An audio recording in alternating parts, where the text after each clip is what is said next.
And our view at the moment is that that mandate, at least in key areas, is not a mandate that is likely to be to produce an agreement that can be agreed with us for reasons I'm sure we'll go into later on. There is a related question as to whether the EU must formally change its mandate or not. I remember last autumn we were told often that the EU had to change its mandate if we were going to come to a different outcome on the Ireland backstop. To my knowledge, it never did formally, but nevertheless changed its position. So if you're asking, do we think the EU needs to evolve its position to reach an agreement? Yes, we do. But it may not necessarily need to change the formal mandate that Michel Barnier's got, based on what... I mean, it's their call. It's their internal process. If they think they need to rewrite it, that's sort of up to them. But what's clear is that the policy that's enshrined in that mandate isn't one that can be agreed with us. And just to you, before I turn to Mr. Gove, one other question, detail. How important is a data adequacy decision to what you are trying to achieve on security and a number of other areas? Well, a data adequacy decision is extremely important and useful. We believe that because we are operating EU law and rules on data and will be at the end of the transition period, adequacy ought to be a kind of logical technical consequence. The EU's position is that it should be a condition for a law enforcement agreement between us. We don't see that it need necessarily be a prior condition for that, and obviously that is something we're taking forward in the negotiations. But it would, if that's what the EU is saying, it would be helpful to everybody if they reached a decision on a data adequacy decision as soon as possible. That would help, wouldn't it? It certainly would. I mean, our view is that the sooner we could have clarity on data adequacy and indeed on financial services equivalence, the other parallel technical process, the better. But these things take the time that they take, and we are entirely in the EU's hands on that.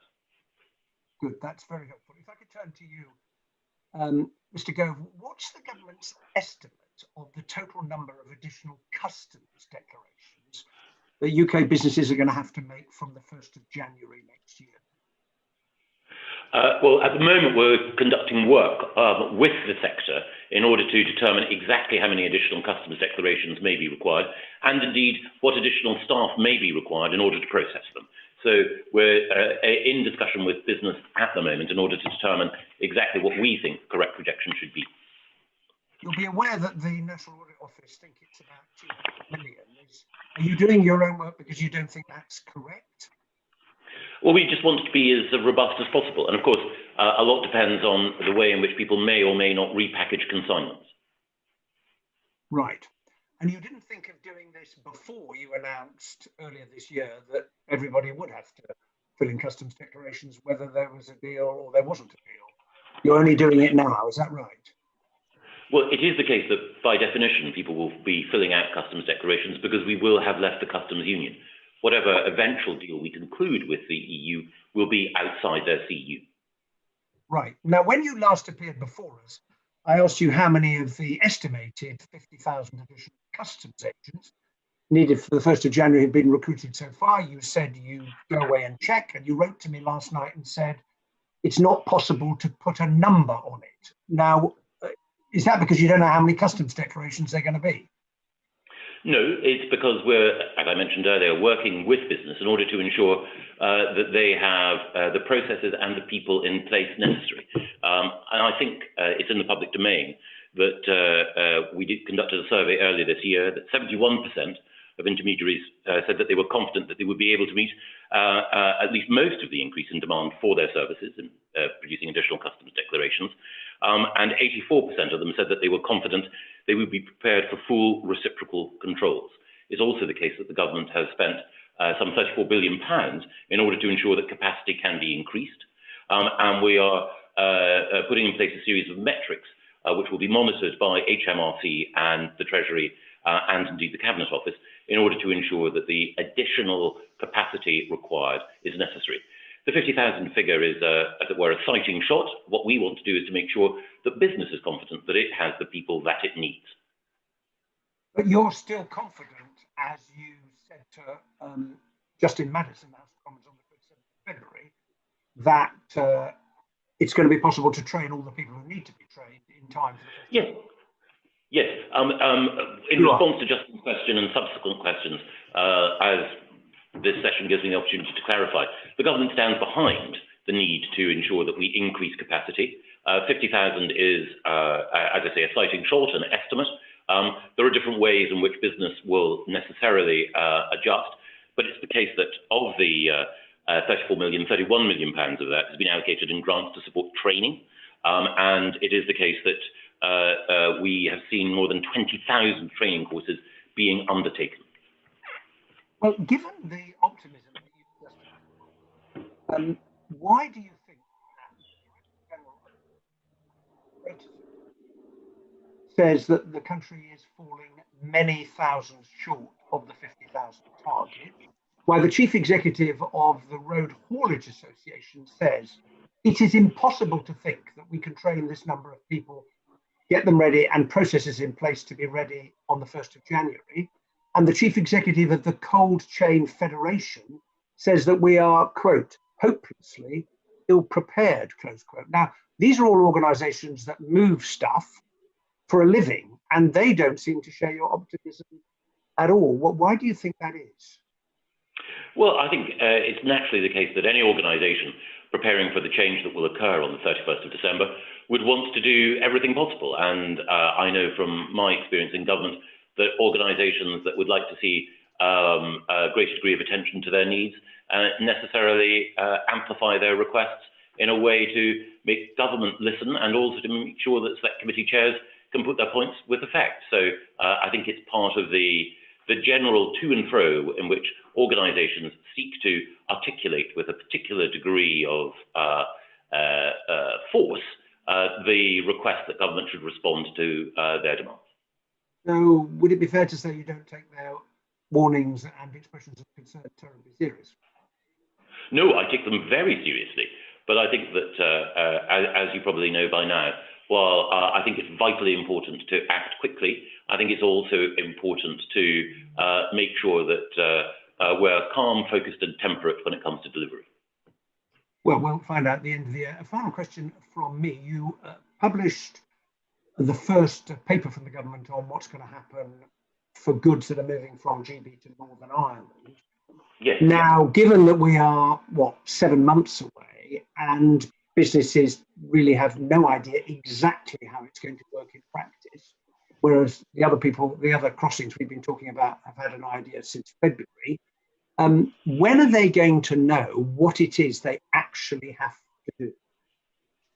Well, it is the case that the Secretary of State for Northern Ireland has been leading engagement with Northern Ireland's businesses and also with, in particular, its farmers and its agri-food sector in order to explain the processes that we are putting in place. And as the command paper on the protocol made clear, there'll be unfettered access for goods from Northern Ireland into Great Britain. There will be some new checks, of course, on products of animal origin, but it's already the case that the committee knows that there are existing checks on live animals. Interrupt, Mr. Gove. I've read the paper and I know that's what it says. My question was, when will businesses that are sending goods and indeed animals, animal products, livestock from GB to Northern Ireland know what exactly it is they're meant to be doing? Well, it's relatively clear, I think, for products of animal origin, because there's sorts of checks which are in place, which the EU applies, are well understood. And it's also the case that the process by which, if necessary, customs declarations are made when goods move from Great Britain to Northern Ireland is something that HMRC, and I mentioned the Northern Ireland office, are working with Northern Ireland's businesses. The reaction, I wouldn't want to put words into anyone's mouth, but the reaction from Northern Ireland's businesses, some of whom welcomed the protocol, some of whom were less enthusiastic about it, but the general reaction was welcome for the publication of the command paper. As you quite rightly point out, a desire for greater detail, but we're now working both with the Commission and also with business to ensure that that greater detail is provided. Okay, that's very helpful. Thank you very much. Peter Bone. Peter Bone. Thank you, Mr. Chairman. And my questions are directed to Mr. Frost. Could you tell the committee what your role is in government? I understand that you are a special advisor, but how does that work within government? Yes, thank you, Mr. Bone. Very happy to. Yes, I'm a special advisor appointed by the Prime Minister in the same way as every other special advisor. He's additionally asked me to take on this particular role of being chief negotiator for the future relationship, and I report to him on that. And as you know, CDL is responsible for the other side of this sphere of activity, the withdrawal agreement and readiness at the end of the transition period. So that's my responsibility. The policy, to be clear, the policy within which I work, obviously I advise on that, but the policy is set by the Prime Minister and by the relevant Cabinet Committee, and I work within the framework that they've set for these negotiations. Well, that's very clear, except in the past, we've always had a minister, a DExEU minister, and a civil servant, and the DExEU minister did the accountability, and if you like, the civil servant got on with implementing the policy. But you seem to be single-handedly doing this. So if there's a political decision to be made, who do you ask? Well, as I say, the decisions are taken by the Cabinet Committee and by the Prime Minister. So I work within that framework. It's the same answer, and I'm not sure it's very easy to distinguish between a sort of political decision and a negotiating decision in this context. They're all parts of the same operation. So from what you're saying is that you basically report directly to the Prime Minister, and is that correct? I report to the Prime Minister on the conduct of the negotiations. Yes, he's asked me to undertake this task, and I also report to the Cabinet Committee that he chairs, the XS Committee that discusses and agrees the main elements of policy. How often do you have those meetings? It varies, obviously, according to events. But in principle, we aim to have them every 2 weeks or so. Obviously, the recent crisis has disrupted the rhythm, but we can have them and have had them, when we need to, if the state of the negotiations requires it. Yes, because you raise a point there, of course. What happened when the Prime Minister was incapacitated? Who were you reporting to then? Well, obviously, the Prime Minister delegated certain tasks to the first Secretary of State while he was incapacitated. And with that proviso, the machinery continued as before. I think it's fair to say, although there were some things happening in the negotiations at that time, there wasn't a huge amount going on that I needed to trouble very senior ministers with at that point. Well, that's interesting, because there's media reports at that very moment, the Cabinet Secretary was trying to extend the transition period, and it was only the intervention of Dominic Cummings that stopped that. And what's your relationship with Dominic Cummings? You have to report to him, because he seemed to say this weekend that he was the gatekeeper to the Prime Minister, and he decided who spoke to the Prime Minister about what. I mean, are you more senior to him, or do you have to go through him? Well, as I say, I'm not sure I can say more than I've said already, in the sense that, I report to the Prime Minister on the conduct of these negotiations and to the committee. I mean, I can say, I've never had an instruction on these negotiations from Mr. Cummings, and I don't think he would expect to give me one. He regards me as responsible for these negotiations because the Prime Minister has given me that task. So you speak to the Prime Minister once every 2 weeks or so. How often do you speak to Dominic Cummings? Well, I speak to the Prime Minister probably more often than once every 2 weeks, I would say, to keep him up to date with what's going on. I would speak to Mr. Cummings relatively frequently, though the proviso that kind of normal business is being undertaken in an unusual way at the moment because of the needs of social distancing. Yes, I'm sorry to interrupt, but I'm running out of time. Could I just put the final point? I mean, I think you might apologize. I apologize in advance of what seems a silly question, but do you think the whole of the Brexit policy would collapse if Mr. Cummings wasn't there? Yes or no will suffice. The Brexit policy is set by the Prime Minister and by the committee, so I'm quite confident that whatever the arrangements for special advisors, it would continue. Okay. Thank you. Thank you very much indeed. Jane Stevenson is next. Jane Stevenson. Sorry, thank you. Good afternoon, Mr. Gove and Mr. Frost. My questions are mainly to Mr. Frost and deal with the mechanics of each round of meetings. I think people will be interested. Could you just describe how you prepare for each round, what actually happens in them, and then what happens after the round finishes? Sure, happy to.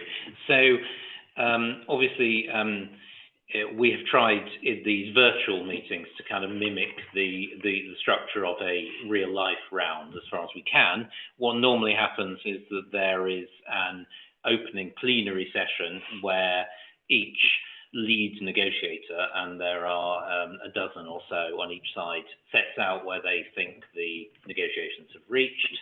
We then spend 2 or 3 days in detailed discussions, and as you'll have seen from the agenda we published, there's 11 or 12 different work streams working roughly in parallel. That goes on for 2 or 3 days, and then we have a plenary session to wrap up at the end of each round. So that's the formal mechanics. Obviously, we have, as you would expect, a kind of internal process before that to establish how we wish to take forward each work stream, what issues are going to be discussed, what ground we wish to cover, and then within the round, at the end of each day, we have a reporting system, both on paper and orally, that captures what's going on. I myself don't lead any of the individual work streams. I simply dip in to those work streams as seems best. Thank you. Can you, who attends each of the different work streams? Does that vary? Are they civil servants, people from your team? And do you ever invite any other people to attend those? Yeah, so each work stream, there's a lead negotiator for that, most of which are in my team. There are a few who are not from elsewhere in Whitehall departments, and they're supported by a mix of people from my team and from the relevant Whitehall departments. So in any, if you're thinking of a physical meeting, in those meetings there could be anything from, for example, 5 people on our side to as many as 15 to 20, depending on what the ground being covered was and the sort of level of detail. Thank you. I want to move on to the latitude that you're given in each of these work streams and in the negotiations. How much latitude are you given, and at what point do you have to consult back to government? And if that happens, how do you achieve that, and on what timescale? Yeah, so we're still at a sort of relatively early stage of the negotiation. I mean, it's extremely accelerated compared to a normal one, but you know, we are still nevertheless at the stage of setting out positions, explaining each other's positions, identifying areas of kind of convergence and divergence, I suppose. We have a very clear mandate that was set out in the document we published on the 27th of February, the UK approach document. And sort of for now, that is all we need. You know, we're at the stage of setting out our position and explaining it and trying to land it and persuading the EU of its merits.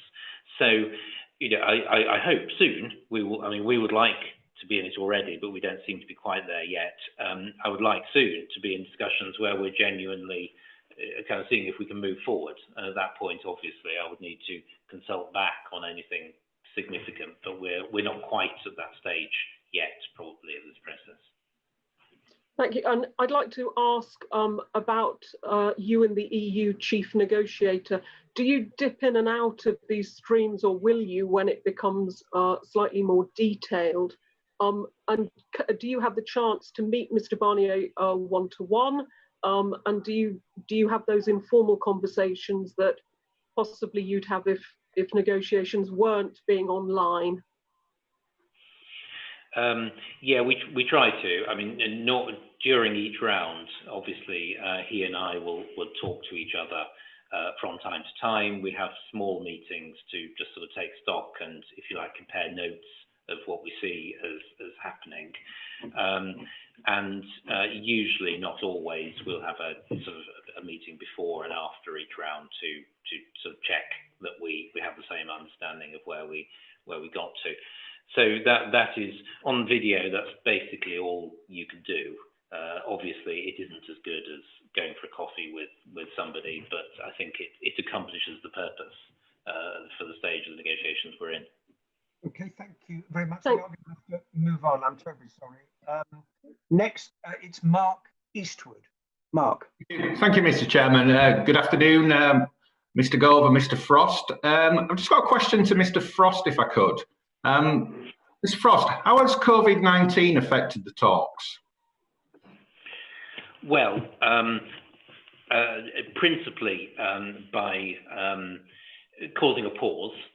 Obviously, when the crisis first hit us in a major way during March, we lost the second round that had been planned for the middle of March, and as illness hit various members of the team, there was a pause for a time. We then picked it up, so we've had rounds since then, and obviously done by video. I think the main difficulty we've had is the one that we've commented on a little bit before, which is just the difficulty of mimicking by video what happens in a real meeting. You can do it to some extent, but there are some things you can't necessarily sort of read or discuss in a way that you would normally. But so far, I would say, it's paused slightly. We're perhaps a little bit behind where we would like to have been otherwise, but only by a week or two. Right. Okay. Thank you. So, in terms of the number of people in your team, has it affected those that can attend and make contributions in a big way? No, I would say not. I mean, actually, we've been impressed by what we can do by video conferencing, and in the plenary meetings, for example, we've had 100+ people on the video conferencing system, so 50 from either side, and that accommodates anybody who wants to. So no, we've been able to make it work in the same way that everybody is making things work at the moment. Okay. And has COVID-19 led to any changes in areas of priority for the negotiations, and if so, where? No, I wouldn't say it had. I think we set out our approach in the document on the 27th of February, the UK approach document, and that is still valid. I would say. We both know what ground needs to be covered. We're both pretty ambitious for it, but I don't think it's changed anything. Right. Okay. So, to a wider point, in light of COVID-19, some people have called for an extension to the transition period, whereas others have said that there would be detrimental economic consequences of extending. What's your view? Well, as I say, I don't make policy. I only advise on it. The policy is set by the Prime Minister and by XS, and it's the firm policy of the government that we will not extend the transition period, and if asked, we would not agree to it. And I take that as a given.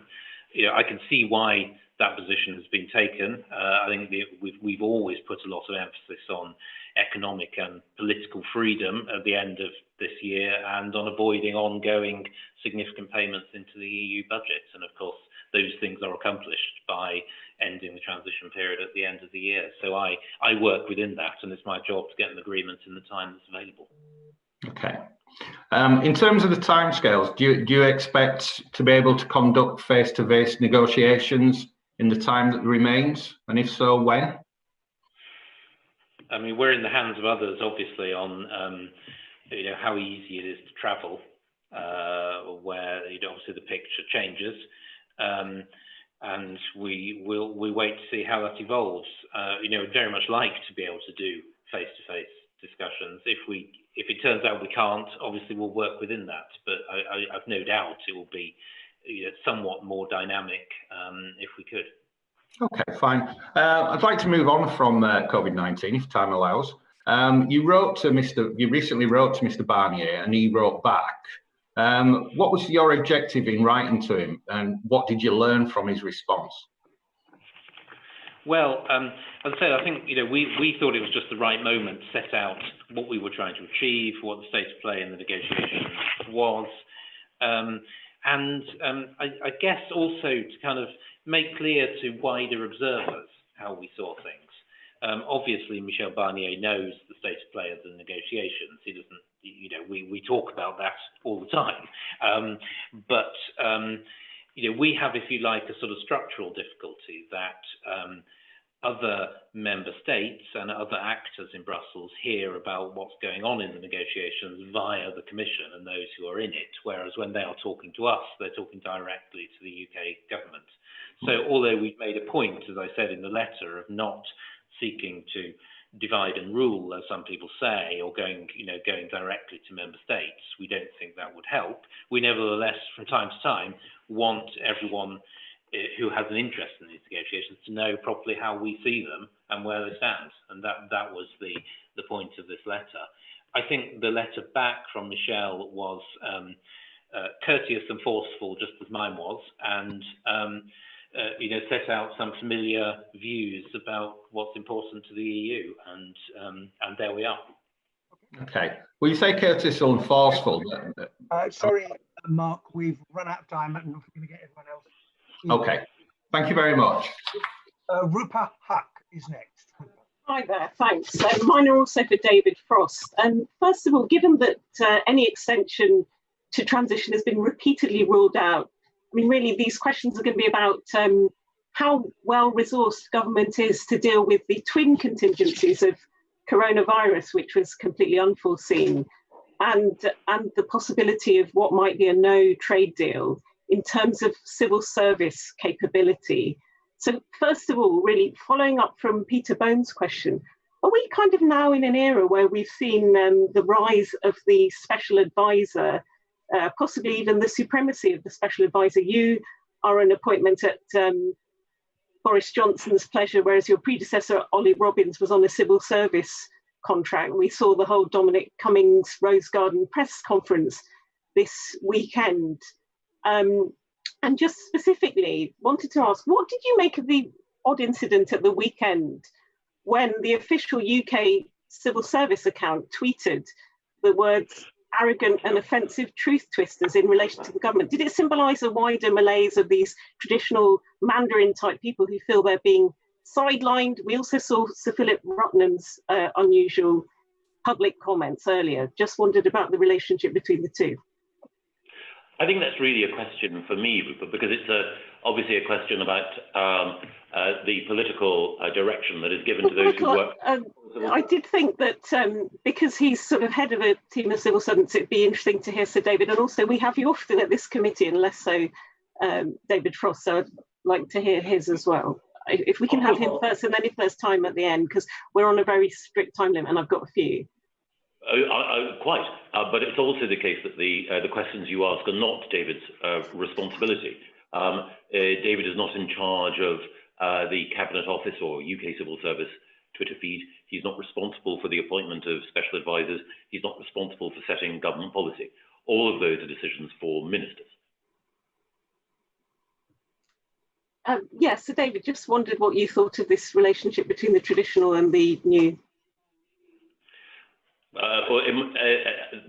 Again, it is, it's a very interesting question, but it's not a matter for David. If we talk about traditional and new, we could look back at different parallels with different people who've been appointed as political advisors at different times in the past. To what extent was the role of Bernard Donahue in? They don't usually become household names. but they don't usually become household names in the way this generation have, or give rose garden press conference. I think that's quite unusual. I think political historians would certainly say that someone like Lady Marcia Falkender was a household name, or that I don't remember her doing a press conference in that way with the world's media, keeping everyone waiting half an hour as well. I don't know much about Lady Marcia Falkender's timekeeping, but it was certainly the case that she was a figure of some controversy at the time. Well, look, okay, I'll go on to the more civil service ones if Sir David is not able to answer that one. We heard the other week from Mr. Gove that there are 47 British civil servants who were redeployed from all over Whitehall, from future relationship talks to COVID planning. And I asked you, Mr. Gove, what staff absences there have been. I didn't get an answer to that. I just wondered if David Frost knew staff members of the civil service falling ill, shielding, looking after others. Do we know those? I think that's fair. I think the 47, as I remember, was from both our teams, so from mine and from the wider transition awareness preparation team. Indeed, I think it must have been, because I've only got 40 or so in my team. A small number of people from my team were detached to work on COVID during the crisis. Mostly they have come back. We are able to proceed as we could before with a largely full complement. I would just add, though, that the negotiating effort is much wider than those 40 to 45 people in my team. It's many more people across Whitehall who are engaged in helping and supporting.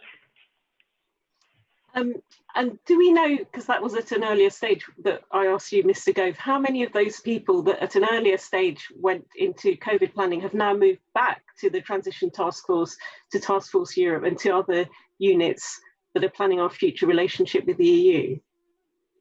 A number have come back. A number? Do we have any specificity?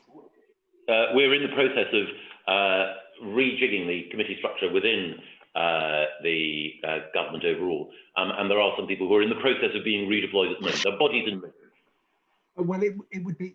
We need to move on. It'd be very helpful if you could write to the committee, Mr. Of course, that information, if that would be helpful. What it is settled. And David Frost, I know that you have 40. Rupa, yeah. I'm sorry, we've run out of time. No way. Oh goodness me. We have. It's now Anthony Higginbottom. Anthony. Thank you very much, Chair. Good afternoon, Mr. Gove and Mr. Frost. Very good to have you. I want to talk about the draft legal text to start with, if I can. This is probably one more for you, Mr. Frost. We've spoken about precedent quite a lot. The government negotiating objectives make clear that we're basing the negotiations on precedent. So I wondered what the starting point was when the UK's draft legal text was created. Was it a blank sheet of paper that the team started with, or was it an existing agreement that we then tweaked to meet what the UK was trying to seek? So no, it was not a blank sheet of paper. It was based on free trade agreements that the EU has already agreed or is in the process of negotiating with other third countries. So we have drawn extensively from those. I think principally, I would say our text is drawn from the Canada Free Trade Agreement. There is language in it drawn from the Japan agreement, and in other cases we've drawn on from the kind of offer that the EU has made to Australia and New Zealand. So we haven't drawn rigidly from any one source, and the reason for that is that practice in free trade agreements has evolved quite a lot over the last 10 years. The level of ambition, the level of scope has moved on, and each one has by and large become a bit more ambitious than its predecessor, and obviously they're all tailored to particular circumstances. So I don't think it would have been right, if you like, just to take the Canada one, cross out the word Canada and write in UK. We've been quite a lot more sophisticated than that, but we've drawn on recognisable free trade precedents in all cases. And presumably also trying to make it match UK economic needs, which are obviously different to Canada-EU trade. Yes, exactly. So, I mean, for example, you know, in most free trade agreement areas like mutual recognition agreements, rules of origin, and so on, are quite specific and tailored to the individual needs, and that's how we've tried to take this forward in this case too. What about the fisheries draft text? Where was that drawn from? That text is drawn quite a lot from the EU-Norway fisheries agreement. It's been modernised in a couple of areas. I think, for example, to bring in a forum for consultation on fisheries, which was not in the Norway text, which is I think quite an old one now. But it is very much drawn from it, and you know, recognisably the same kind of agreement, I would say. I did a little bit of digging on the different types of agreements the EU has with third countries on fisheries. It looks like they've got 22. Norway is clearly the most extensive.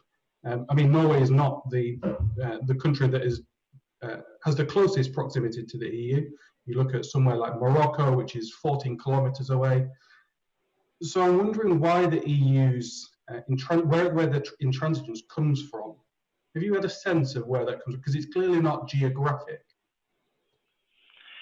No, I mean, Michel Barnier has to work within the mandate that's given him by member states, and they, in their wisdom, decided that their sort of opening pitch for this should be that you know, as far as possible, the common fisheries policy should continue after we left, just as it does while we were a member. And I mean, we find that a bit unusual because in many other areas they tell us, you know, nothing can be the same after you've left the EU. Rightly so, it is different, but fisheries seems to be the one exception to that.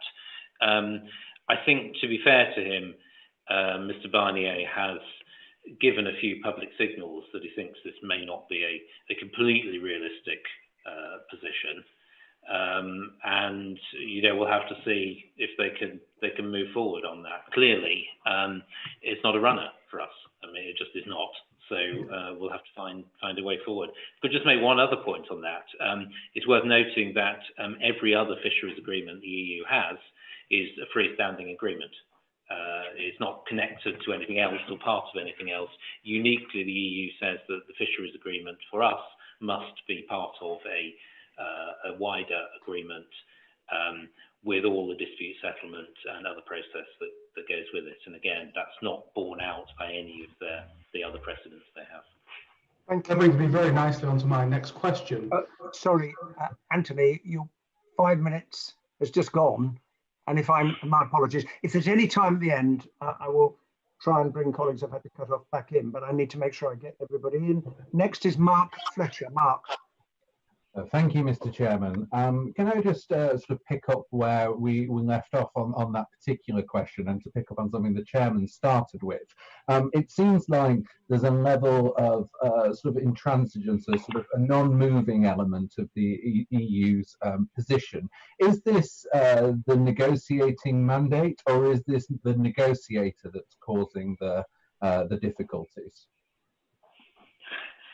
I mean, I think it's the job of the negotiators to try and deliver the mandate. Obviously, that's the task Mr. Barnier has been given, and he's going about it very sort of seriously and professionally.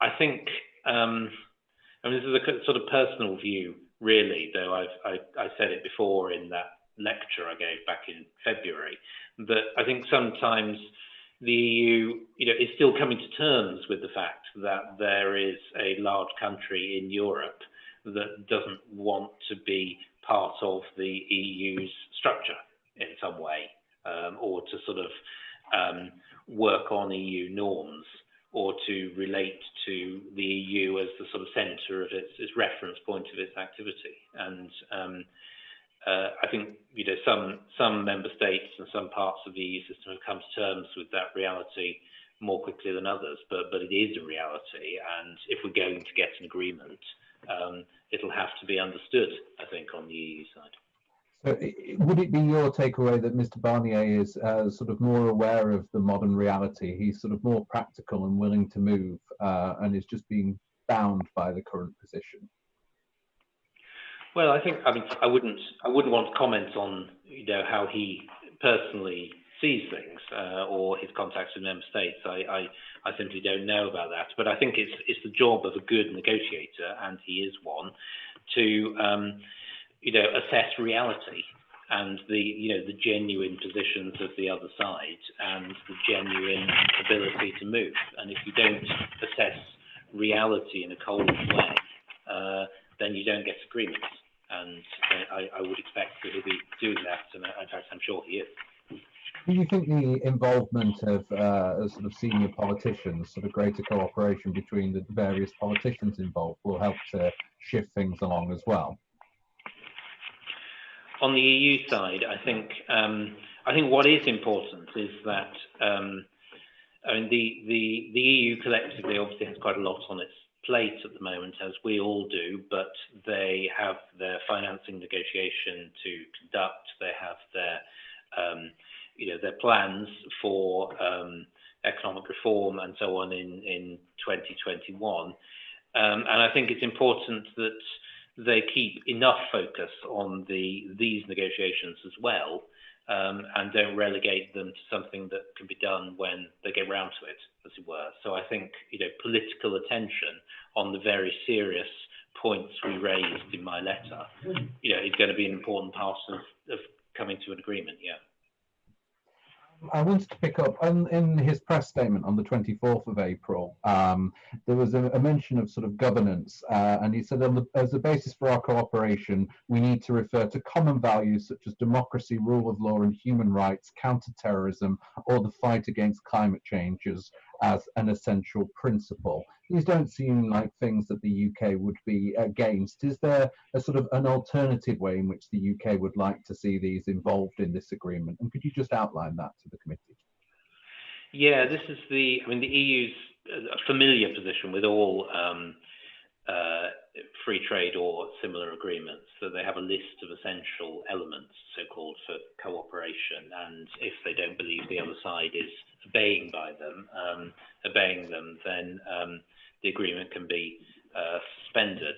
So they've just added climate change to the traditional list. So I think there's now 6 rather than 5, and we are the first country with whom they're negotiating the climate is on the list.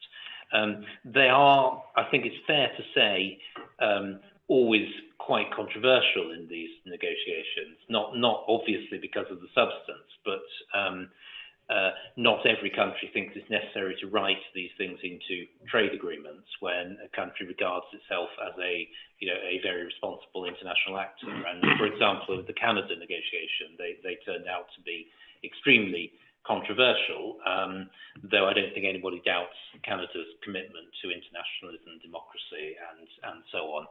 So we'll have to find a way of accommodating these points of principle.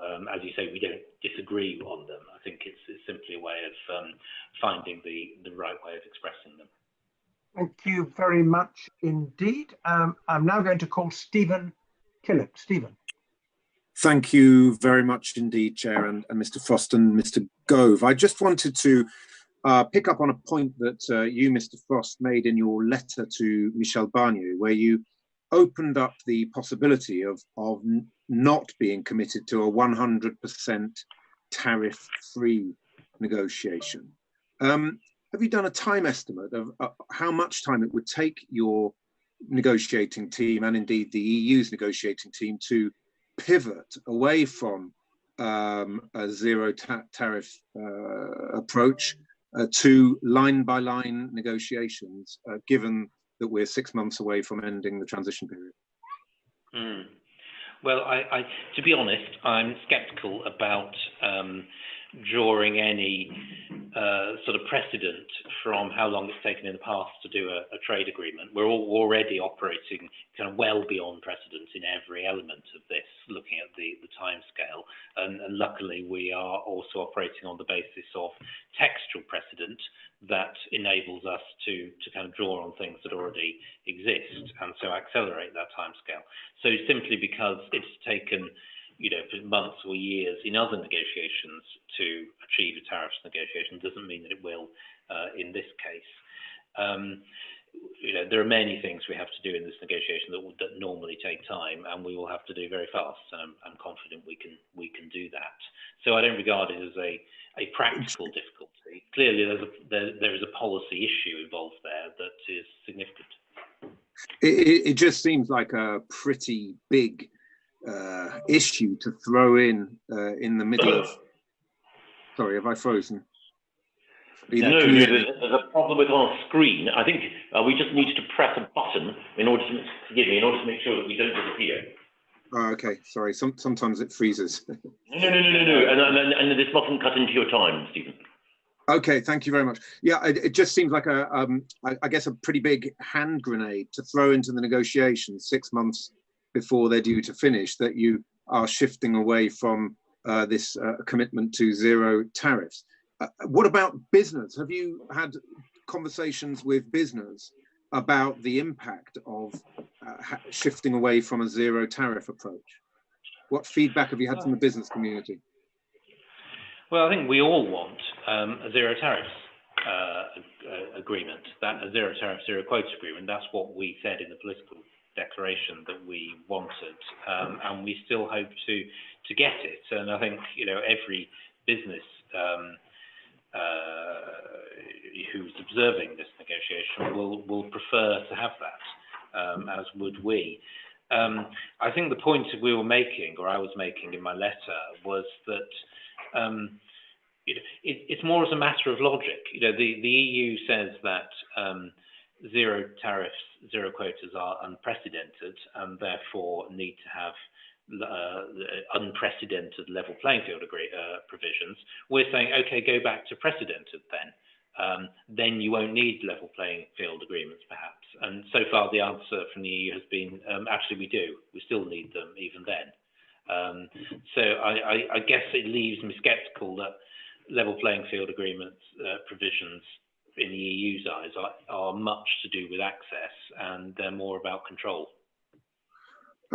Thanks very much. I guess it's also the risk of sounding like you're making empty threats, because I guess the EU knows that given there's only 6 months left and there doesn't seem to have been much consultation with our business community, we wouldn't actually be able to push through on getting a line-by-line negotiation on tariffs. But that's maybe just a conversation for another day. I just wanted to turn to you, Mr. Gove, if I may, relating to Northern Ireland. On the 8th of November, the Prime Minister told a group of Northern Irish businesses that there would categorically be absolutely no checks on trade crossing the Irish Sea. He even told them that if anyone asked for them to fill in such paperwork, they should just throw it in the bin, quote unquote. But last week, you confirmed that checks would indeed be required in 2 airports and 2 major ports. Did the Prime Minister knowingly mislead the British people in November 2019? No. So what can you explain the massive disparity then between throw all paperwork in the bin on the 8th of November 2019 to yourself saying last week there will be checks and significant paperwork going forward? There's you've turned on a sixpence there. The first thing I would say is that we've always been clear, indeed it was the Prime Minister who outlined in the course of the negotiations leading up to the signing of the withdrawal agreement, that we would extend the understanding that Northern Ireland was a single epidemiological zone to making sure that it was a single SPS zone. So it was always the case that there would be additional processes that those who are exporting products of animal origin or other agri-food goods would have to face.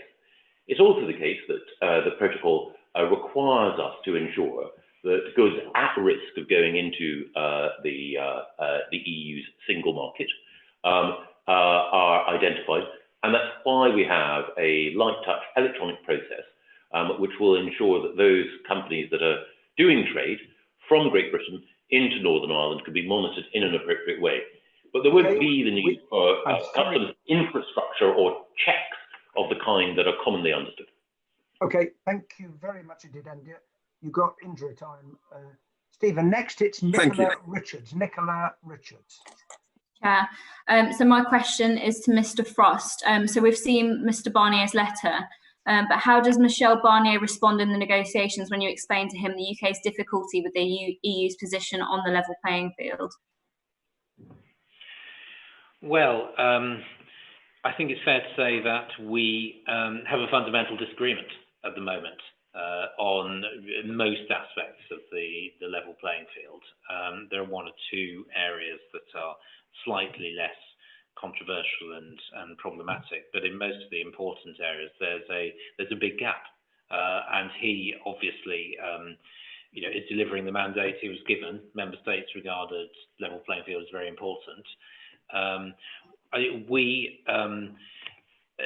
To recall, we are not saying that there can be no level playing field provisions. We're simply saying that there must be provisions which are appropriate to a free trade agreement, unlike those found in the Canada or Japan agreements, and that is what we have put forward.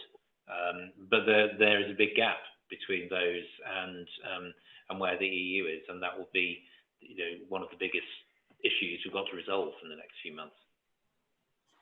Thank you. Do you think the fundamental barrier for the UK is that the level playing field involves concepts of EU law, or is it that the UK government doesn't think it should be bound by commitments in these areas? I mean, the fundamental issue for us is about setting our own laws. That Brexit was about the right of the British people to set their own laws and have those adjudicated in their own courts. So, if you like, that is the point of principle that we bring to this process. As I said, there are some commitments in the Canada and other agreements that we've been willing to make in return for a trade agreement, but they're a long way from where the EU wants to go. So, this fundamental disagreement is a line of principle which, at the moment, seems quite difficult to find a way through. Thank you. And what's the difference in the UK and the EU's respective positions on state aid? So on state aid, basically the EU's view is that we should continue to apply their state aid rules at the point at which we leave, and that if there are any changes to them subsequently, we should apply them as well.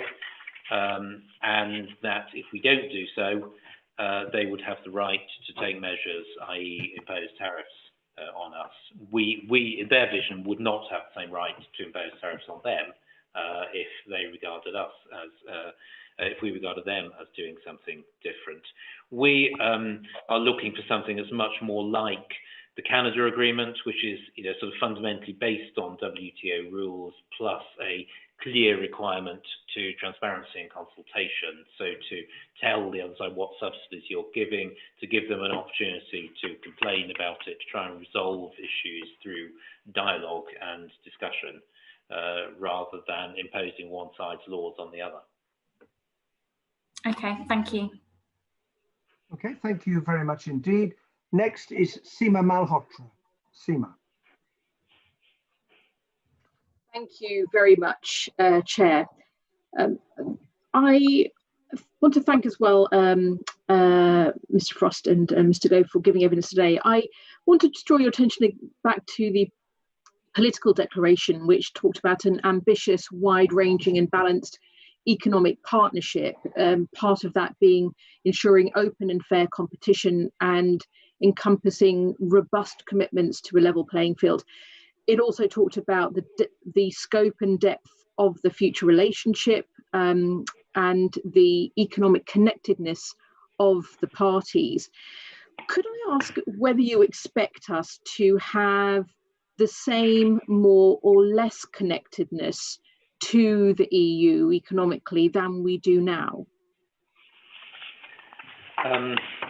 Gosh, is that a question for David, or would you like us both to reply? Start with David, please. Okay, so I think the honest answer is we don't know. I mean, that decision will be in the hands of private sector actors, as far as you're looking at supply chains, trade patterns, and so on. Obviously, we will develop our own legal regimes in various areas as things go forward after the end of this year, and that'll influence the decisions they take. I'd note that we are already somewhat, as I said in my letter to Mr. Varnier, we're already somewhat less integrated than many other countries in the continent of Europe to the EU. So we're already in a slightly different position compared to others. You must have done some assessment, I would have thought, about whether there'll be a loosening or tightening of economic connectedness. Mr. Gove, has there been any recent assessment, and has there been any review of if there is any change that you might expect from new trade relationships? Well, I very much agree with David that the degree of economic connectedness, of course, depends sometimes on decisions that governments make, but also on the decisions of hundreds of thousands of private sector actors. Now, it will be the case that even with the ambitious free trade agreement that we hope to secure, that there will be new processes that some businesses will think about as they're looking at how they organise their supply chains. It will also be the case that we hope there'll be new openings with free trade agreements with America, Japan, and others. But there is a third and a very, very big factor, which is both because of COVID-19, but also because of other changes which were happening technologically anywhere. We've seen a phenomenon of reshoring, and we're seeing how countries think about increased resilience. So without wanting to run away from the question, I think that it's impossible to state precisely, but I do think that the shape of the UK economy, like the shape of member state economies in the EU, is going to change. It sounds like you don't have even a view on that, which does surprise me, because I would have thought by now the government will have been looking at what the impact could be of what is proposing. You're looking to decide whether or not to go ahead with a deal in June. And I think we would have thought you'd have been a bit further forward on that, and also the potential impact on employment, particularly as the challenges are now also coming with COVID-19. But perhaps I could move on to just another point, which is just following on from the discussions around state aid and fair rules and competition. Enforcing this will need standards and mechanisms for the implementation of the new rules, as well as how there might be enforcement of those rules. Is the enforcement mechanism for state aid in the UK proposals similar or different to that proposed by the EU? And would that be the same enforcement mechanisms for labour, social and environmental conditions? So they're different. On state aid, what the EU would like is for us to set up a so-called independent authority, I guess a bit like the Commission, which would rule on state aid measures. There would, in their view, be independent enforcement, rather like now, which is logical because they want us to operate the EU system. So I can see the logic of that, even though we don't agree with it.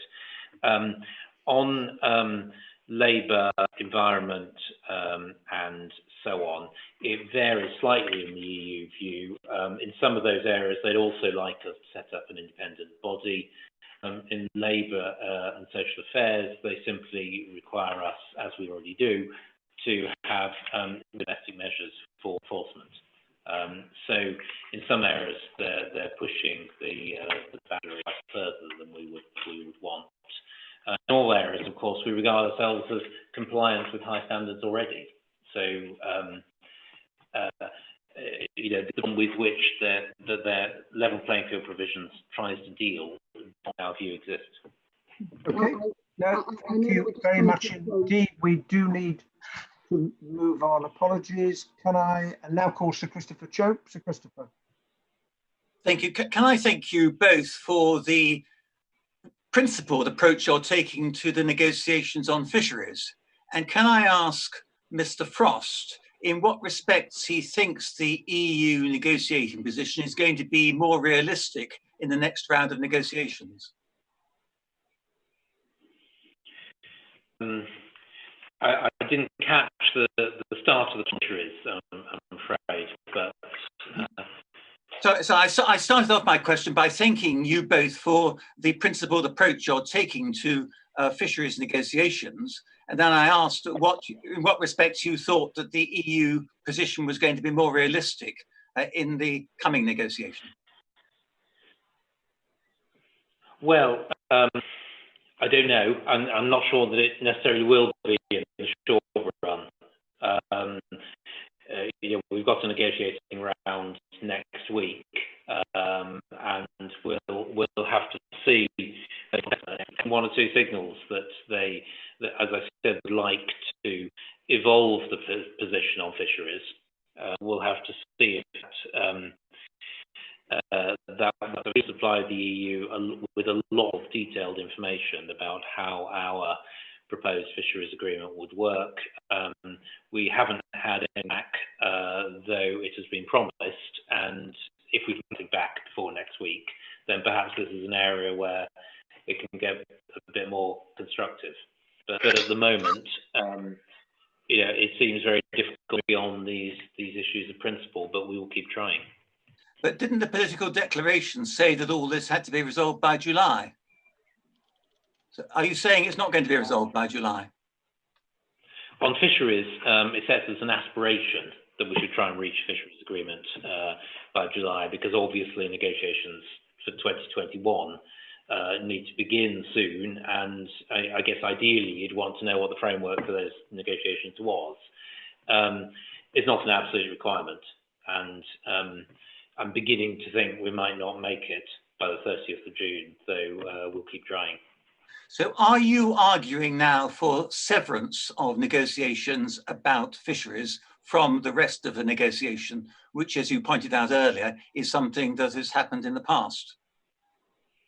Yeah, I mean, we always regard fisheries as an area in its own. I mean, in every other country does freestanding fisheries agreements that are not part of wider agreements of any kind. And we don't regard fisheries as something that can be traded for any other bit of a negotiation. There is something very important happening at the end of the year, which is that we get back control of our own waters and the right to determine who fishes in them, and any agreement has simply got to accommodate that reality. So on the 1st of January, if there isn't an agreement by then we will just take back control of our waters and the EU will have to beg, borrow or steal. Well, they will have to. I mean, we will definitely get control of our waters. If it looks like we're not going to get a fisheries agreement of any kind, then there'll have to be negotiation inside the fisheries agreement, but we will set the terms because we control access. Thanks so much. Thank you very much indeed. Next, Sally Ann Hart. Sally Ann.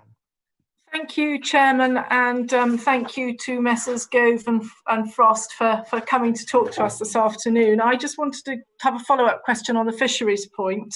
So Michael Barnier has said he will not accept cherry picking from our past agreements, and the EU is looking to the future, not to the past in these negotiations. So I wondered whether you could tell me, why do you think the EU looks to the past on fisheries to around 1970 as part of a future agreement?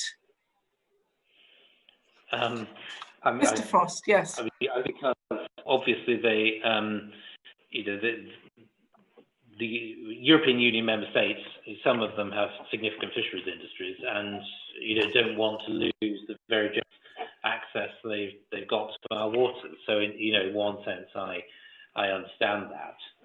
They hope to keep some of it, but unfortunately, that's not the reality of what leaving the European Union means, and they have to get to that reality. And we can have a genuine negotiation, but we can't have a negotiation that's about continuing that only applies to EU members. Thank you. Mr. Gove, did you want to add anything to that?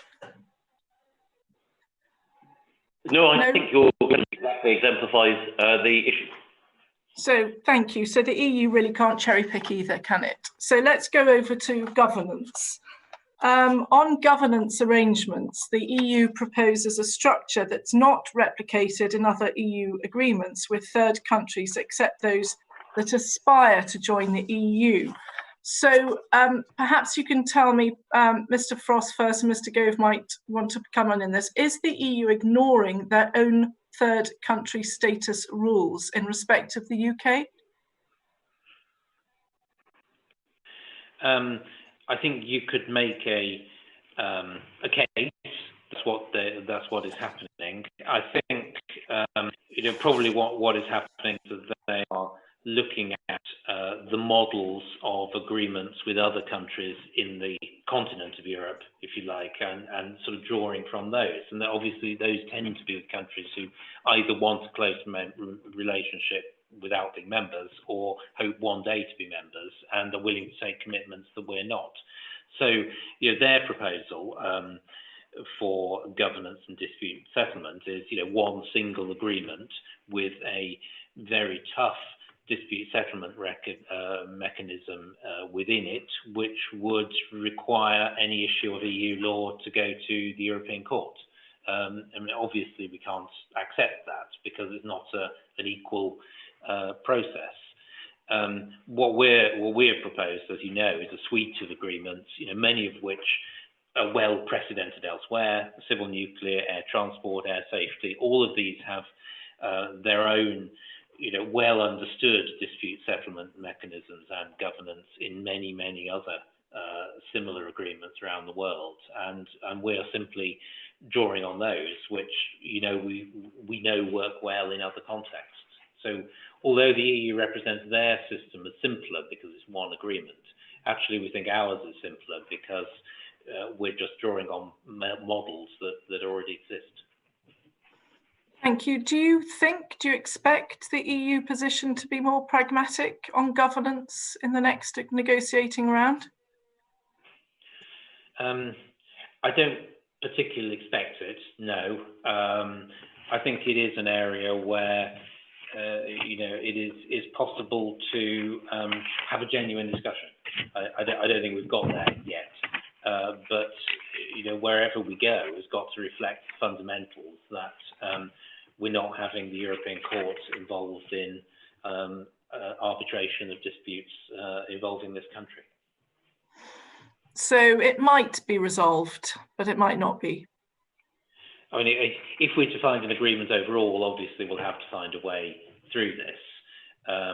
At the moment, there's a long way between us. So would it be in the UK's interest to have an overarching governance framework so that it could apply pressure on the EU, or even withdraw access in one area if the EU is causing difficulties in an unrelated one? Or would it not be in our interest to have an overarching governance framework?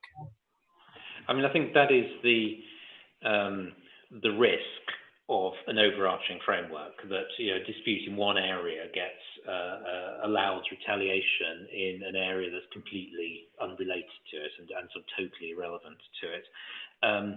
I like to think that wouldn't be our practice anyway as a country, because we like sort of good order in these international agreements and would behave accordingly. I don't think it's in our interest to allow cross retaliation in totally unconnected sectors. No. Okay, that's very helpful. Thank you very much. Next is Joanna Cherry. Joanna. Mr. Gove, last week, last Thursday at the Joint Ministerial Committee, my Scottish Government colleague Mike Russell tells me that you agreed to his suggestion, which was supported by the other devolved administrations, that proper consultation should involve a ministerial quadrilateral with all three devolved administrations before the next round of negotiations. Can you confirm that you will abide by that agreement? I said to Mike, who put forward a very constructive suggestion, that I would go away and talk to other government colleagues. It is my aim, certainly, to ensure that we can have a ministerial quadrilateral beforehand, yes. That'll be before next Monday, before the 1st of June. We want to have it at an appropriate point. Now, Mr. Frost, looking to your recent correspondence with Mr. Barnier, and in particular the heading of law enforcement and judicial cooperation in criminal matters, you referred to the EU seeking what you said were exceptional and intrusive safeguards in this area. What did you mean by that, and why are these so unacceptable to the United Kingdom?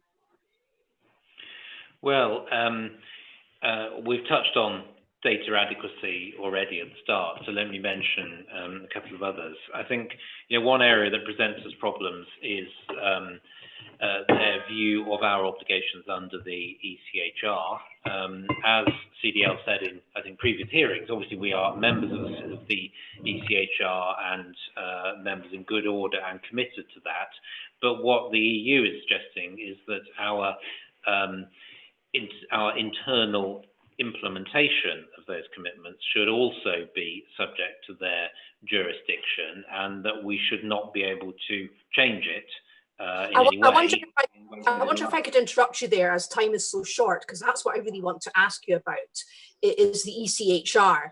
Now, the EU's negotiation text guillotine clause indicates that if the UK were to denounce the ECHR or to abrogate domestic law giving effect to the ECHR, then the cooperation in law enforcement and judicial cooperation in criminal matters would be terminated. And as you say, Mr. Gove gave us an assurance last time that the United Kingdom has no plans to leave the ECHR. But of course, what makes the ECHR accessible to British citizens is the Human Rights Act. That's what allows individuals in the UK to invoke the rights contained in the ECHR in our domestic courts. And the Conservative manifesto last year promised to update the Human Rights Act. So what I'm keen to find out today is this: is the reason why you are so reluctant to agree to the guillotine clause, the safeguards in Article 36, is that because the Conservative government's plan to update the Human Rights Act may remove from British citizens the ability to realise their rights under the ECHR in Britain's domestic courts? And of course, that would trigger the guillotine clause, because that would mean that we would have abrogated the ability to enforce. So can I just get some clarification from you? Are your political instructions not to agree to that because of the government's plans to water down the direct effect of the ECHR under the Human Rights Act? No. Well, what is the reason then? If you're planning to keep the Human Rights Act as it is, and if you've no intention of leaving the ECHR, having agreed in the political declaration to these matters, why are you so reluctant to agree to Article 136? What is it? What is it? If it's not your plans to update the Human Rights Act, what is it that makes you so reluctant to agree to adherence to domestic effect of the ECHR? It's a question of sovereignty, and the EU determining whether or not our own legislation is sufficient to give effect to the rights of citizens to ensure that their position under the ECHR is safeguarded. You see, it's not really a question of sovereignty, is it? It's just a question of preserving the status quo. And the status quo is that we're signed up to the convention and we've got a Human Rights Act which gives it direct effect. Why, if you're not planning on changing that, are you so worried about signing up to this clause? It is a question of sovereignty. To say that one particular legislative mechanism is pristine, perfect, and cannot be changed unless you secure the permission of another sovereign entity, I think is an infringement of sovereignty. Now, some people might argue that it was justified, but it's nevertheless an infringement. So you want to leave open the possibility of interfering with the Human Rights Act. That's the case, isn't it? Well, we might enhance it in all sorts of ways. Okay. Thank you. Well, thank you very much. Next is Dr. Philippa Whitford. Thank you very much. Thank you very much, Chair. Coming to yourself, Mr. Gove, on the 19th of May, you said that the UK wants access to all the crime-fighting, law enforcement and criminal justice tools of the EU, but cannot accept the jurisdiction of the ECJ as a precondition for so doing. The security of data flows is central to many sectors, including finance and financial services, healthcare. So is it not that the UK wants all the benefits, but isn't willing to accept the obligations and citizen protections? No, as David, I think, pointed out earlier, we believe that, so it's a matter for the EU to decide that data adequacy is something that we meet and should enjoy. And on that basis, the data flows to which you just referred would be uninterrupted. But was the UK not criticised in 2018 for sharing data from the SIS system with US companies? And people's own data is a critical issue. Obviously, a lot of discussion at the moment regarding the COVID app. Yes, there is. And I can't remember all of the not litigation, but the toing and froing, which was required given the position with the United States. But in essence, we apply EU law in this country through GDPR that should ensure adequacy unless and until there is some rupture with that, and that should be adequate for the reasons that we outline. You are right, of course, that there are broad questions about data standards and data protection, but I think it's fair to say that the UK is a world leader in making the case for the highest possible standards of data protection. I just would point out that obviously you just said until something like GDPR is changed. That's exactly the concern that people have. Coming to yourself, Mr. Frost, some parts of the draft legal text just seem to have placeholders, including on protected geographical indicators, which is very critical for premium food and drink producers, such as here in Scotland. Now there it suggests that Article 54.2 of the legally binding withdrawal agreement may be changed. So can you tell me what is the Commission view of this? And doesn't it just create more security for businesses and particularly for those who are food and drink producers? Yeah, so the problem with the withdrawal agreement, which obviously we are committed to, is that it requires us to protect EU GIs in this country in perpetuity, but does not place any such obligation on the EU to protect ours. That's just reality of where we are. Now, that particular article of the withdrawal agreement explicitly envisages that it might be replaced by something else in the future. It says it lasts until replaced. I can't remember the precise words. You know, obviously, we would like to have something that is a bit more balanced and makes sure that our GIs are properly protected. So that is really the approach we're seeking to take, and we're hoping to begin discussions with the EU on this quite soon now. Obviously, one of the first demands of the US trade papers was to get rid of the protected geographical indicator on Scotch, as in Scotch whisky. So is there not going to be a clash between trying to protect UK protected geographical indicators and pressure from the States, where they actually want to be able to sell their whisky under the title of Scotch? Mr. Frost.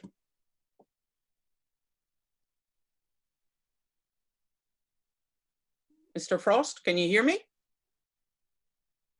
Have you turned your microphone off?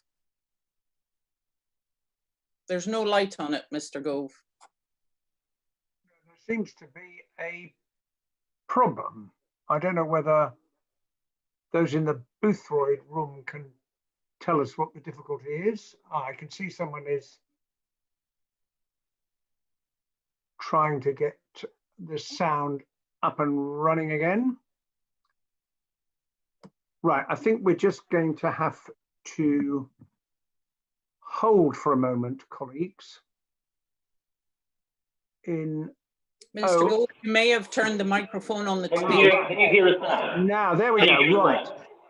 Sorry about that. Get going again. Now, Philippa, I think you were Well, just obviously around the issue of protected geographical indicators, which are very important for many Scottish food and drink businesses, we're aware of some of the American asks. So is that not going to undermine trying to get protection for them within Europe and indeed in the rest of the world? Well, obviously there's an interrelationship between where we go with the US trade agreement and where we go with the EU trade agreement. But I don't think anybody is suggesting, in fact I'm confident they're not, that we would change existing rules on existing UK geographical indications. And obviously I happen to know about the Scotch whisky one and the debate between Scotch producers and US whisky producers, and I don't think it's likely that we would wish to go to US standards on Scotch whisky. Mr. Frost, you say quite often that you're asking just for a very standard free trade agreement, but on transport, security, data and financial services, is it not that actually the UK is asking for an unprecedented deal? Well, just quickly, on transport, on air transport, no, we are asking for pretty standard stuff in aviation. On land transport, obviously, to some extent, it's unprecedented because there is no real precedent for a country next to the European Union. You say geography. You say geography doesn't matter, but in that it does. Well, but Canada doesn't have a land border with the EU that a lorry needs to go over. So obviously, in that sense, we have to tailor the text according to the geography is important after all. Okay. It is if you need to drive. Thank you very much indeed. Next is Barry Shearman. Barry.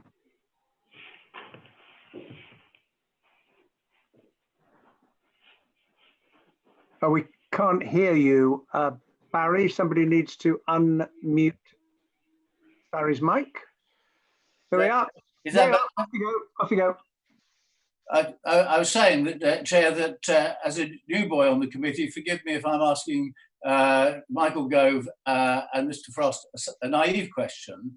They are skilled operators, but don't they see part of their job as communicating what they're doing to the great British public? My constituents and yours. Fact is that the press coverage and the media coverage is not very good on this. And is this not part of the team's mandate to communicate in this vastly important process, to communicate in language that people understand where we are, where we're going? That's my responsibility, I suppose, as much as anyone else. Certainly it's a ministerial responsibility. And we do try to communicate the approach that we're taking in clear and simple language. I had the opportunity, for example, when asked about the negotiations on the TV, on BBC and Sky 10 days ago, to sort of sum it up. And I said, the EU wants us to obey the rules of the club, even though we've left. And they want to have the same access to our fish as they've always had, even though they're restricting our access to their markets. Now, some people might think that's an oversimplification, but I was simply trying to sum up the UK government position with which reasonable folk, if they want to, can disagree. Well, perhaps I'm, again, being naive. I check the week. It's something, a news digest every week that I check. I had to go past, time after time, week after week, to find any mention of what was going on in the negotiations. And they really cover a very broad range. And the fact of the matter is, I go round, many people think the typical town in Britain is Huddersfield, but it's atypical in the sense we're a big exporting town. And my business people and my people that export to Europe do not understand the rules and think so much jargon about the level playing field and non-tariff agreement is gobbledygook that they don't understand. Why can't you reach out better, telling them exactly what's going on? As soon as I can, and it's safe to do so, I'll come to Huddersfield and talk to a group of local business people with you chairing the meeting now. Thank you very much for that. But the last little bit of this is it took 8 years to get the trade deal with Canada. What hope is there as well as really delivering this in the short time that we've got left? My judgment is that it's perfectly possible to do so. That the letters that David and Michel Barnier wrote made clear that the principal difficulty is not a difficulty of technical detail. The technical detail on both sides is well understood. It's a difference of political position, and I hope that we can break that impasse.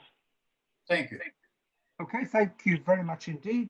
Next is Nigel Mills. Nigel. Thank you, Mr. Gove. Can I just return to the issue of goods moving between Northern Ireland and Great Britain? I think the government's proposal is to give those goods unfettered access. Can you just explain that unfettered means absolutely unfettered, no need for paperwork, no need for declarations or anything, or would there be some admin requirements on that? That is correct. So there's no requirement from the EU to know what goods have left the island of Ireland for their customs purposes?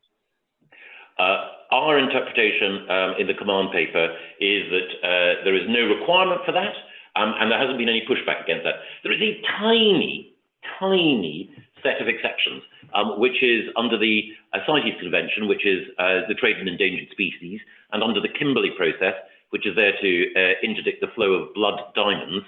But it's a tiny, I think that's right, David, example. But for 99.9% recurring of trade from Northern Ireland to GB, no paperwork, no declarations should be required. And that position wouldn't change if, heaven forbid, we had tariffs on EU-UK trade and there was some risk of revenue leakage for goods being routed through Northern Ireland into the mainland. Our view is that it would be perfectly possible if you saw, for the sake of argument, a German firm attempting to use the Larne to Cairnryan route to get loads of high-quality BMWs onto the UK market. We think that we could spot that using market surveillance. Okay, but that would be a fetter of some sort, I suppose, but probably a justified one. So on goods moving the other way, how are we going to manage the problem of some goods being deemed to be at risk of moving into the Republic and therefore the EU wanting declarations and tariffs? And I think you talk about there being sophisticated data and using latest technology. I mean, does that data exist? Does the technology exist? Would you put it in the public domain so we can see how it all works? Is this still a work in progress? Yes, HMRC will have customs declarations. We can have access to that, and of course we'll make sure that the EU is fully cited on how we're operating that process. And it would mean that the overwhelming majority of trade from GB to NI stays in NI at the moment. But of course, if there was a good which went from Britain to Northern Ireland and then into the Republic, then a tariff would be payable when it went into the Republic. And of course, we're committed to using stated flexibilities, paying or remitting the cost of that tariff for the company affected. So that's slightly different to the at-risk process, which would mean that the tariff would have to be paid when the good crossed into Northern Ireland rather than if it subsequently moved to the Republic, though, isn't it? It's the job of this specialised committee to decide which goods are termed at risk. Sorry, not specialised committee, the Withdrawal Agreement Joint Committee. And the command paper is the UK government's approach. We've outlined a way in which we think that we can protect the EU single market and also the UK's internal market in a way that has the least possible bureaucratic or other pressure on Northern Ireland's businesses and people. And we think that since the protocol exists to underpin the Belfast Agreement, that we hope that the EU will see that this is a constructive way forward. And again, I wouldn't want to preempt what the EU will say, but so far they've welcomed this step in the process. I'm sure that they will ask for further and better particulars, and there will be in the Joint Committee a further refinement of the EU's approach. And finally, are you still, I think, more than 2/3 confident of a trade deal with the EU by the end of the year? I am a fan of Aberdeen and Queen's Park Rangers, so I'm a natural optimist. As a fan of Notts County, I feel even more of an optimist than you. Right. Thank you very much indeed. Next is Matt Vickers. Matt. Good afternoon. Mr. Gove, as the UK will not be seeking an extension to the transition period, how will we ensure businesses have sufficient time to adapt to the changing trading conditions? Well, the whole of the country, indeed the whole of the developed world, is going through a significant economic shock as a result of COVID-19. Businesses everywhere are reviewing their supply chains and the approach that they're taking for the future. We're working with business, going back to the very first set of questions the chair asked, in order to ensure that they are ready for those changes. And again, as the chair acknowledged, some of those changes, being outside the customs union, the requirement for customs declarations, are well understood, but we stay closely in touch with business in order to make sure that we understand their level of readiness, and if we need to do more, we will. Mr. Gove, how will we ensure that there is sufficient customs and logistics capacity on the border at day one? Well, we're making sure that, for example, some of the processes that may be required to check products of animal origin when they come into the UK are being put in place by DEFRA, and work is going on there. More broadly, we've increased the number of people who work for Border Force in preparation for this change. And as we discussed earlier, £34 million has been made available to train people in the private sector to be able to navigate any new customs procedures. Positive news. I think as well as the funding that's been made available, will there be enough time for industry to train and prepare for those new customs processes, given the impact of COVID-19 on their businesses? We are working with business now to make sure that they have what they need in order to prepare. As the chair pointed out earlier, there are a number of people in business who've expressed their concerns. We want to do everything possible in order to allay those concerns and make whatever changes are required to our preparations in order to help them be ready for that day. Some areas, particularly transport and logistics, could change substantially as a result of COVID-19. How do you assess that risk that we negotiate something that's fit for the future, and how are you mitigating this? Well, again, as David knows, we're arguing for a new economic relationship of a kind that we think is enduring, but also which works well for other countries. But you're right, as David pointed out earlier, there are specific issues that relate to the fact that we have, through the short straits, a large flow of our trade, particularly in perishable goods. One of the things that we're discussing with the sector at the moment is how to make sure that for those vital supplies, which have been uninterrupted throughout the COVID-19 crisis, we continue to have that artery running clear. Thank you very much. Okay, thank you. And next is Dr. Jamie Wallace. Jamie. Thank you very much, Mr. Chairman. This is a question for Mr. Gove. Going back and touching on the support for businesses, and as you have ruled out an extension to the transition period, are you considering an implementation phase? And if so, how might that work and how much will it cost? No, we're not considering an implementation phase. We do believe that whether you call it an implementation or transition period, that staying within the purview of the EU would mean additional costs for the UK taxpayer and being subject to additional EU laws. But one of the things that we will do is to make sure that businesses adjust appropriately to the situation on the 1st of January rather, when we're outside the customs union and the single market. So we'll be fully outside, fully sovereign, but we also want to make sure that we can support business with that adjustment. Could you be a little more specific on what type of support you think businesses might need and what you imagine you might be doing come the end of the year to help with that transition? I think, obviously, we've all been preoccupied with the COVID pandemic, and it is absolutely the case that it continues to be front of mind for everyone in government. It is also the case, though, that we can now step up our engagement with business in advance of December the 31st. Some of what is required is very well known, and we are making sure, as I mentioned, with the allocation of £34 million, that we can train people in the delivery of these new customs processes. And we're also in talks with the industry, as well as delivering online courses, on the establishment of a new physical customs academy in Kent. Okay, and finally, you've mentioned the government support to businesses due to COVID-19, and also the support that you believe they may need to manage the change. To what extent will you manage the overlap between the, as we sort of come to the end of COVID-19 business support and we sort of move on to the leaving the EU business support? Well, I sit on a ministerial implementation group led by the Chancellor and the Business Secretary that looks at support for business overall. One of the reasons I'm on it is to make sure that I can understand the approach that they're taking in feed-in from the point of view of business preparation for our departure from the EU. And again, one of the things that we are doing in conversation with business is making sure that we properly understand the way in which COVID-19 will have an impact on how businesses operate, where they source their supplies from, what that impact would be on life outside the customs union and the single market. Understood. And I think Mr. Chairman will be delighted that we're on time.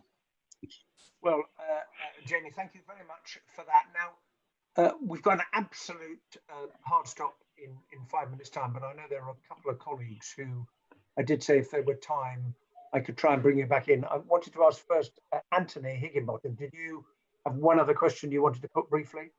Yeah, if I could, thank you, Chair. This was on financial services, which we've not touched on yet.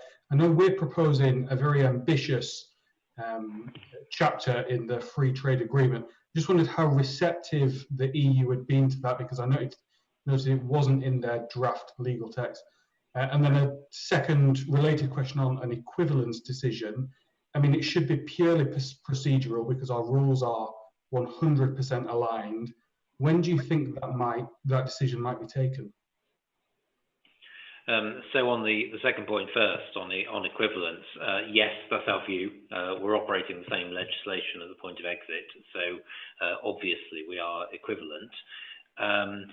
The sooner the better is our wish. I get the impression that the final decision may not be that soon, but we are completely in the EU's hands on this, and obviously we're engaging very closely with them, but they do this to their own pace. On the free trade agreement itself, what we've been proposing is provisions rather like those in the EU-Japan agreement, which provide for, I suppose you might say, stabilised dialogue between regulators, some predictability in how you operate equivalence arrangements. The EU says that this infringes their autonomy, although they agreed it with Japan. So we still hope that they may see their way to agreeing it with us before this process is over. Okay, thank you. And Rupa Haq, have you just time for one quick question? Yes, so David Frost, I understand that you have a team of 40. I just wondered how many of those come with you to negotiations? They all do. Apart from, I mean, obviously there has only been one round where we have moved physically, so it's a question of who's taking part in the negotiations. But basically they all do, apart from a small number needed in London to assure continuity. Okay, thank you very much. Jane Stevenson, I think you had one other question, but you are okay now. Okay, no, that's fine. All right, well, thank you very much indeed. Well, that concludes our questioning. Can I, on behalf of all of the committee members, thank you, Mr. Frost, and you, Mr. Gove, for giving up your time today. It's been a very informative session, and we look forward to seeing you both again. I hope you won't mind, in keeping with our tradition, if we write to you with some follow-up points, and you have made one or two commitments to us as a result of the evidence you've given today. Is that okay? And for chairing so masterfully. Yeah, thank you very much. Thank you. Order, order.